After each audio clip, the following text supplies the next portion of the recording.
Par cik ārā ir sācies labais laiks.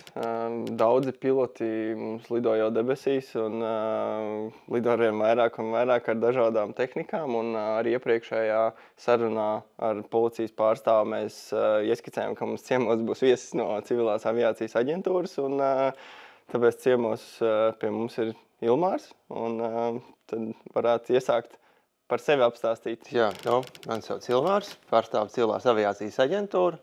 Mans darba amats ir bezpilota gaisa kuģu lidojuma drošuma nodaļas vadītājs. Un tad mūsu iestāde kopumā pieļauj, ka daudz cilvēku nezina, kas tāda ir. Tad Civilās aviācijas aģentūra pamatā nodarbojas ar valsts politikas ieviešanu pārvaldību, lai viss darbotos saistībā ar gaisa telpas jautājumiem, pārvaldību un civilo aviāciju kopumā. Tad veids dažādas uzraudzības pasākumus, lai tad, kad pasažieri lido tostarp uz siltajām zemēm, lai viņi justos droši, gan no drošuma, gan no drošības viedokļa, lai sliktie onkuļi un tantes nesadarītu sliktas lietas. Tas ir tas, ko mēs darām ikdienā. Jā. Un tad droni ir viens no jautājumiem, par ko esmu viens no tiem, kas ir atbildīgais. Tava ikdiena tad sanāk sekot līdzi tirgus tendencēm, kādas platformas ir tirgū, ko ar viņām dara, kas ar viņām lido, kur lido un kādā veidā lido pareizi. Jā, kādreiz varbūt mums bija vairāk teikšana par regulējumu, jo mēs esam iesaistīti regulējumu izstrādē, arī uzraudzībā, lai pēc tam ievērotu. Bet no 21. gada visā Eiropas Savienībā ir vienots regulējums. Un tad attiecīgi mēs darbojamies gan Latvijas līmenī, gan arī Eiropas līmenī, gan izstrādājot regulējumu, gan harmonizējot starp valstīm, lai lietotājiem eventuāli būtu vienkāršāk. Jo noteikti tie, kas ir saskārušies, nevienam nepatīk, ka ir pārāk daudz to regulējumu, un tas mērķis jau Eiropas līmenī bija, lai atvērtu durvis, dažiem šķiet, ka viņas tiek aizvērts, kaut arī realitātē, ja cilvēki lasītu normatīvos aktus, tad patiesībā kādreiz vispār nevarēja lidot, tad varēja bišķiņ jau vairāk, un tagad it kā ir visvairāk, bet tā kā cilvēki vairāk iepazīstas ar to jautājumu, vairāk cilvēki satraucas, līdz ar to tas ir vairāk jāuzrauga, tad arī nedaudz aktuālāks ir šis regulējums. Tad regulējums, uzraudzība, izsniedzam atļaujas, mēs atbildam par to, ka dronu lietotāji reģistrējas, nokārto pārbaudas kā tālvadības piloti. Citiem vārdiem sakot, kaut kas līdzīgs kā CSDD automašīnām, tāpat arī Civilās aviācijas aģentūra ir aviācijā, civilajā. Jā, tad mēs droši vien uzliksim tādu maziņu uzrakstiņu, kas arī tā mājaslapa, kur pats parastais cilvēks var ieiet iekšā, pastīties visu informāciju, kas viņam ir saistoša. Jā, mums ir informatīvā mājaslapa droni.ca.gov.lv, tur ir informācija pa soļiem, cerams, saprotamā veidā, kas ir jādara. Un ir arī saiti uz mūsu e-pakalpojumu portālu, kas ir atvērts ar šo gadu. Atkal ceram nedaudz atvieglojot tās pamatlietas, kas ir jāizdara, lai reģistrētos, lai nokārtotu pārbaudes, tostarp arī iegūt atļaujas. Un no 1. jūlija būs iespēja arī caur šo risinājumu saskaņot lidojumus. Tie, kas ir saskārušies jau ar šo tēmu un zina, ka ir zonas, kur lidojumi jāsaskaņo, tad attiecīgi no jūlija būs daļa zonu, kurā tad varēs jau caur šo risinājumu pieteikt lidojumus un saņemt saskaņojumus, lai nebūtu jāsūta elektroniski parakstīti iesniegumi attiecīgajām iestādēm. Tad tā kā papīra klapāt atkritīs mums mazliet no pleciem. Ceram, jā, protams, nav tā, ka neuzstam, ka tas ir visideālākais risinājums, kas var būt, bet katrā ziņā tas ir labs solis uz to, lai attīstītu arī citus digitālos risinājumus, caur API saslēgtos ar mūsu reģistra datiem, un arī trešās puses var organizēt, ja personas ļauj piekļūt viņu datiem, līdzīgus pakalpojumus, gan lidojuma pieteikšanai, gan viss, kas ir saistīts ar regulējumu un arī ne ar regulējumu. Tātad mājaslapa, kur ir apkopots visa informācija, tu minēji digitālā tehnoloģiskā puse, un jūs arī esat kā daļai uzraugošā iestāde, kas veids gaisa telpas monitoringu un skatāties līdzi, kur lido, kāds drons lido, vai viņš tur drīkst lidot vai attiecīgi nedrīkst lidot. Tad tā arī ir daļa no jūsu ikdienas pareizi. Tā ir daļa, jā, mēs to visu skatāmies stratēģiskā līmenī, ikdienā par to, kur skatās, kur lidmašīnas lido un kur droni, lai nesatriektos ar lidmašīnām, tā ir cita iestāde, tā ir Latvijas gaisa satiksme, bet mūs interesē vairāk tiešām tādā stratēģiskā līmenī, lai mēs redzētu, kur tie droni vairāk lido. Savukārt taktiskā līmenī tur vairāk jau ir tiesības sargājušās institūcijas policija, militārā policija, pašvaldības policijas, valsts robežsardze, kuriem ir kompetence, un tad ir tie kolēģi, kuri faktiski iet, ja ir kaut kādi būtiski pārkāpumi, noķer un tad uzsāk šos te visus procesus. Mums interesē tiešām redzēt, arī šobrīd mēs veicam tādu monitoringu, un tad redzam tur gada ietvarā, kur ir tās vietas, kur vairāk veic tos lidojumus, cik viņi ir faktiski rada risku, salīdzinām datus ar gaisa kuģi no radara, kur ir faktiski gaisa kuģi lidojuši, reiķinām varbūtības, tur sadursmēm, nedaudz akadēmiskās lietas un tās, lai pēc tam izdarītu secinājumus, ka varbūt šis vai tas ierobežojums ir pārāk stingrs, lai mums ir uz datiem balstīti kaut kādi lēmumi. Jā. Un tad tā situācija bilde liekas un protams, redzam, nav mums rozā brilles, domājot, ka viss ir šausmīgi likuma paklausīgi. Jā. Tā arī jums tas ikdienas darbs ir saistīts sasinhronizēts kopā ar vairākām vēl citām valsts struktūrām, kā minēja militārā policija, valsts policija un tāda veida. Tad arī, piemēram, es esmu parasts pilots un es lidoju tajā parastā pasākuma laikā. Ir kaut kādas nianses, kas man būtu jāievēro, kāpēc man, piemēram, nevajadzētu lidot tajā publiskajā pasākumā, tad kas ir tā galvenā lieta, dēļ kā man vajadzētu pastīties, es tur drīkst lidot, nedrīkst lidot. Tad vispār tajā regulējumā gan praktiski visiem dronu lietotājiem ir jāreģistrējas ar ļoti atsevišķiem izņēmumiem. Tad es reģistrējies, tad ir 3 kategorijas, kurās var veikt lidojumus. Atvērtā, specifiskā un certificētā. Par certificēto nerunāsim, tas ir tā kā pilotējuma aviācijā salīdzināms. Atvērtā kategorija ir paredzēts, kur darbojas lielākā daļa. Šajā atvērtajā kategorijā ir zināmi ierobežojumi, cik augstu var lidot, jāsaglabā vienmēr drons tiešā redzamībā, cik tuvu cilvēkiem tostarp var lidot, cilvēku pūļiem, ar cik smagiem droniem, ir dažādi ierobežojumi. Un attiecīgi, ja tu ieraksties šajos ierobežojumos, tu darbojies atvērtajā kategorijā, tad tev nekādas īpašas atļaujas nav jāprasa no aģentūras, bet pirms katra lidojuma ir jāpaskatās kartē, vai tajā konkrētajā vietā nav kāds ierobežojums, saucās viņas geogrāfiskās zonas. Un tad attiecīgi publiskajiem pasākumiem mēdz nebūt šādas zonas, tad tev ir jāievēro tās pamatprasības, cik tuvu cilvēkiem var lidot ar cik smagiem droniem, un ja tur ir kāda zona, piemēram, lielākos pasākumos parasti šādas zonas veido, tad iespējams tas ir jāsaskaņo vai no organizatoriem, vai ar tiesību sargājušajām iestādēm, un tad viņi ir tie, kas pasaka tajā gadījumā jā vai nē.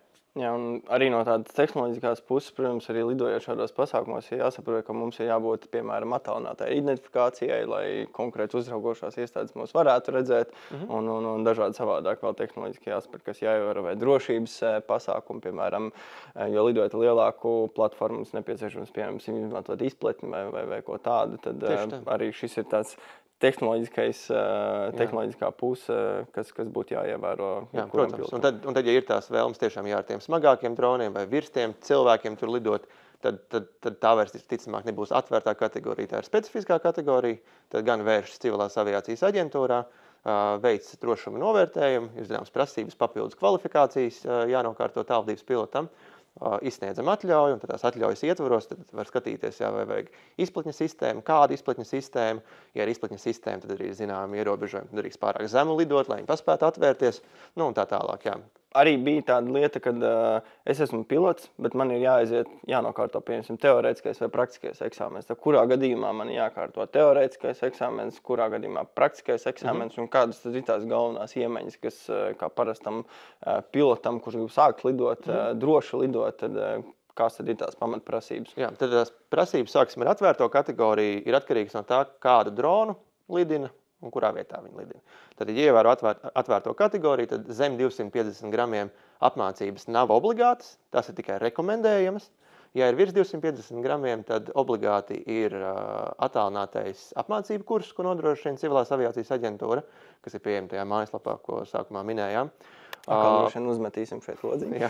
Tas ir bezmaksas pasākums, ko katrs var izdarīt, nokārtot, iegūt apliecinājumu, ka šādas mācības ir veiktas. Tas ir derīgs visā Eiropas Savienībā. Tad, ja braucam uz Lietuvu, Itāliju vai vienalga kur, tad tas būs derīgs arī citās valstīs. Un tad, ja trāp tādā A2 apakškategorijā, kur ir droni smagāki par 900 gramiem līdz 4 kilogramiem, bet būtiski, ka ir C2 klases marķējums, tad no jaunā gada ir beidzies pārējais periods, tas nav jauns regulējums, vienkārši beidzies pārējais periods, tad šobrīd ir ļoti svarīgi tie C klases marķējumi, lai varētu darboties pilsētvidē ar droniem, kas principā ir smagāk par 250 gramiem. Nu, lūk, un tad attiecīgi ir tā A2 apakškategorija, tad gan ir jāiet kārtot teorijas eksāmens klātienē, lai redzētu, ka tas tiešām esat jūs, un tur ir specifiskāki jautājumi tieši par šo A2 apakškategoriju. To var darīt vai nu civilās aviācijas aģentūrā, vai nu aģentūras atzītajās struktūrās. Tādas mums ir vairākas, un tad attiecīgi sev vērtākā vietā to var izdarīt. Diezgan konkrēti, īsi apstāstot par to, kas tad ir tas, kas jāievēro, vai ir arī kaut kādas speciālas zonas, kur mēs vienkārši varam aizbraukt, palidot vai patrenēties, piemēram, testa vide vai kas tāds, kur mēs varam palidot ar to, ko mēs esam nopirkuši, ja tas ir lielāks nekā atļauts likumā vai kas tāds. Jā, nu uz doto brīdi tādas tieši testa poligoni mums, diemžēl, nav iekārtot oficiāli. Parasti tiek rekomendēts lielāks, runājam, līdz 25 kilogramiem, tad var ierakstīties A3 apakškategorijā. Tas nozīmē, ka ir jābūt 150 metrus projām no apdzīvotām vietām, atpūtas teritorijām, industriālām teritorijām. Tad, projām no visiem, lai mierīgi izdarītu to, ko vajag. Jā, bet tādas speciālas vietas, diemžēl, pagaidām nav. Cerams, ka no industrijas puses būs tāda skaidrāka vēlme konkrētā vietā, un tad es ceru tiešām, ka mums būs viena vieta, kur attiecīgi nebūtu jāiet visam tam procesam cauri, lai iegūtu katrs individuālais lietotājs sev šo atļauju specifiskajā kategorijā, bet tajā vietā pie noteiktiem nosacījumiem varētu tostarp veikt lidojumus ārpus tiešās redzamības ar tiem smagākiem droniem un testa nolūkiem apmācībām. Jā, tad pieskaroties arī lidojumiem ārpus tiešās redzamības un tehnoloģiskajiem jauninājumiem, tad kas ir varbūt tas, ko jūs redzat no tirgus un ražotāju puses, uz ko viņi iet, jo mēs diezgan bieži saskaramies ar to, ka tehnoloģija ir daudz vairāk priekšā, kā likumdošana ir uz doto brīdi. Un kas tad ir tas, varbūt tās no jūsu puses galvenais challenge, kā teikt, kam jūs sekojat līdzi vai ko jūs redzat no tirgus? Tas, ka droni ir spējīgi aizlidot, signāli ir labāki un vispār vadību var vadīt no citas pilsētas tā tālāk. Tas ir skaidrs, tas viss ir iespējams. Šobrīd lielākais izaicinājums ir nodrošināt, ka tiks detektēti apkārt esošā gaisa satiksme un nodrošināts, ka izvairās no sadursmes. Vidusmēra cilvēkam noteikti var šķist, ka kāda ir varbūtība, ka saskriešanos ar kādu lidmašīnu gaisā, ja? Bet mums ir jārēķinās, ka ir ne tikai Boeing un Airbusi, kas pārvadā pasažierus ļoti augstu. Tie ir tie, kurus dažos dronos var arī redzēt, bet viņi nerada tur to risku, lidojot 10 km augstumā. Bet ir arī gaisa baloni, deltaplāni, helikopteri, tostarp glābšanas helikopteri, kuri var lidot zemāk, un kaut arī pilotiem aviācijā drošais lidojuma augstums ir tieši virs tiem 120 metriem, kas ir droniem paredzētais maksimālais, pacelšanās, nosēšanās var būt jebkurā vietā. Un tad attiecīgi tas ir tas lielākais izaicinājums, kā nodrošināt, ka tiek uztverta pārējā satiksme un nodrošināt šī izvairīšanās. Un par to regulējumu jāsaka, ka godīgi sakot, nav tā, ka nav regulējums, vienkārši citas tehnoloģijas ir nepieciešams, lai izdarītu citas lietas, jo, kā jau teici, drons ir spējīgs izdarīt, bet mums vajadzētu redzēt to deltaplānu, to gaisa balonu, visu pārējo. Tad, kad mēs viņus redzēsim, tad jau nav problēma. Mēs redzam, ka neviens nav jau risks, par ko satraukties, kādēļ, lai nelidot ārpus tiešās redzamības. Ir remote ID, tu par sevi dod informāciju, viss ir safe. Un jo vairāk mēs esam redzami un iesaistāmies šajā satiksmē, jo vairāk arī varbūtība, ka ātrāk būs mazāk šie ierobežojumi, lai veiktu lidojumus ārpus tiešās redzamības. Jo uz doto brīdi tik tiešām ir principā tikai divi varianti, kā veikt legāli šādus lidojumus. Pirmais ir vai nu ļoti tuvu mākslīgi šķēršļu tuvumā, ļoti zemu, vai arī tam ir jārezervē gaisa telpa, un tajā brīdī citi tur nedrīkst ielidot, vai arī ar tevi tas īpaši jāsaskaņo.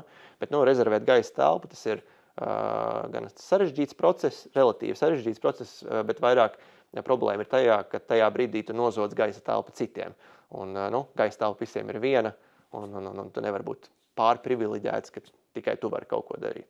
Tā kā mums arī kā drona pilotam ir jāsaprot to, ka mēs esam iekārta, kurā nesēž tas cilvēks. Un tik līdz jebkādā no iekārtām tas cilvēks tur iekšā jāsaprot, ka tas ir prioritārais un ka mums vienmēr viņam jādod ceļš neatkarīgi. Tas ir gaisa balons, paraplāns vai kas tāds. Protams. Vēl viena lieta, ko mēs arī personīgi saņemam, ļoti bieži arī jautājums no parasta iedzīvotāja puses, kas attiecīgi sēž mājā pagalmā un vēl kaut ko, un viņš redz, ka viņam tūmā lido drons.